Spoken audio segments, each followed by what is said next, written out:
Assalamualaikum warahmatullahi wabarakatuh. Perkenalkan, nama saya Andelia dari Prodi D3 Rekam Medis dan Informasi Kesehatan Politeknik Kesehatan Kemenkes Malang.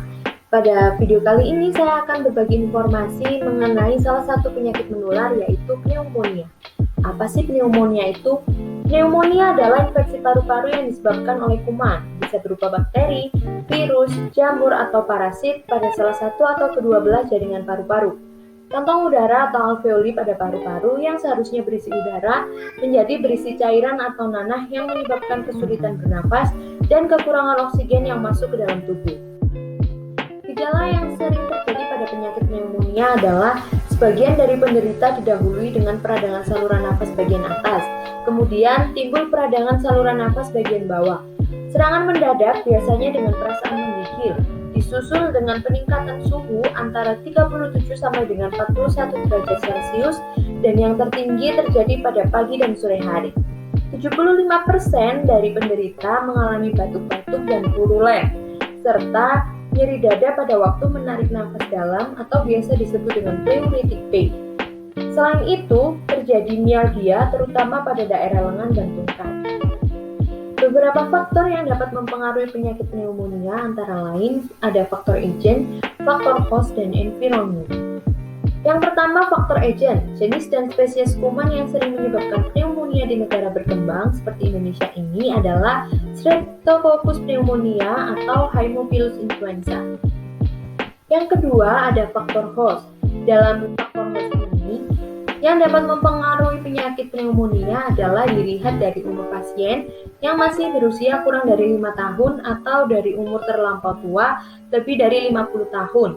Jenis kelamin menurut dari survei kesehatan rumah tangga, prevalensi kejadian batuk dan nafas cepat lebih sering terjadi pada pria dibandingkan dengan wanita. Yang ketiga ada faktor environment, dan di faktor ini dibagi menjadi 3, yaitu status ekonomi. Status ekonomi yang sejahtera memiliki resiko 5,1% lebih kecil untuk terkena pneumonia dibandingkan dengan keluarga yang tingkat ekonominya rendah. Yang kedua, kepadatan rumah. Di sini maksudnya tempat tinggal yang terlampau padat, baik di dalam rumah maupun kepadatan sekitar 12 rumah. Resiko pneumonia akan meningkat seiring dengan padatnya faktor ini. Dan yang terakhir ada musim. Curah hujan yang tinggi menjadi penyebab tingginya angka penyakit infeksi saluran pernapasan. Selain itu, Indonesia merupakan negara dengan iklim tropis dengan curah hujan yang tinggi. Klasifikasi pneumonia berdasarkan klinis dan epidemiologi. Yang pertama ada pneumonia komunitas. Yang kedua, pneumonia nosokomial. Yang ketiga, pneumonia aspirasi. Dan yang keempat, pneumonia pada penderita imunokompromis. Pneumonia berdasarkan kuman penyebabnya.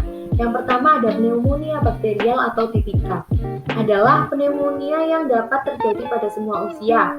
Bakteri yang biasanya menyerang yaitu Streptococcus pneumonia, Haemophilus influenza, Mycobacterium tuberculosa, dan Pneumococcus.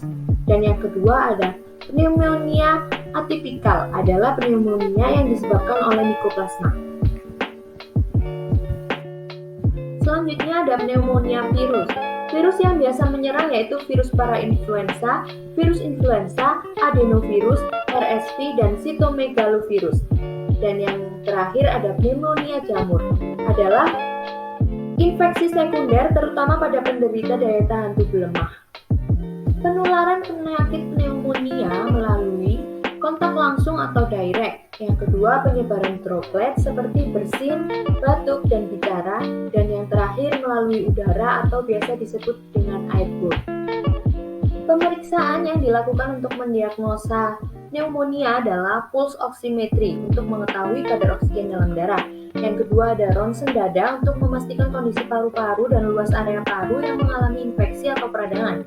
Yang ketiga CT scan, dan yang keempat tes darah, tes dahak, kultur cairan pleura untuk mengidentifikasi dan memastikan penyebab infeksi. Yang selanjutnya adalah bronkoskopi untuk melihat kondisi saluran nafas dengan bantuan alat bronkoskop. Dan yang terakhir ada tes urin untuk mengidentifikasi bakteri Streptococcus pneumonia yang biasa ada di urin.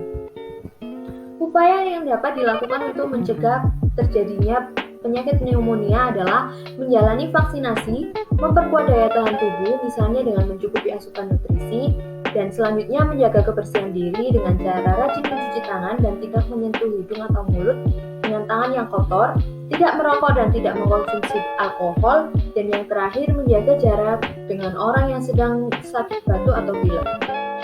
Pengobatan yang diberikan pada penyakit pneumonia adalah disesuaikan dengan penyebab dan tingkat keparahan dari kondisi yang dialami. Pneumonia akibat infeksi bakteri akan ditangani dengan pemberian antibiotik.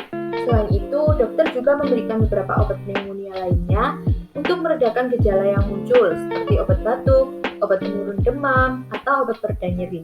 Jika pasien sulit bernafas, dokter akan memberikan oksigen tambahan atau memasang alat bantu nafas yang disebut ventilator. Penderita pneumonia dengan gejala yang berat perlu mendapatkan penanganan di rumah sakit dan pengawasan intensif untuk mencegah komplikasi yang berakibat fatal. Berikut merupakan sumber dari pemaparan informasi yang saya sampaikan tadi. Cukup sekian video saya kali ini, mohon maaf apabila ada kesalahan. Terima kasih dan jangan lupa like, comment, and share. Wassalamualaikum warahmatullahi wabarakatuh.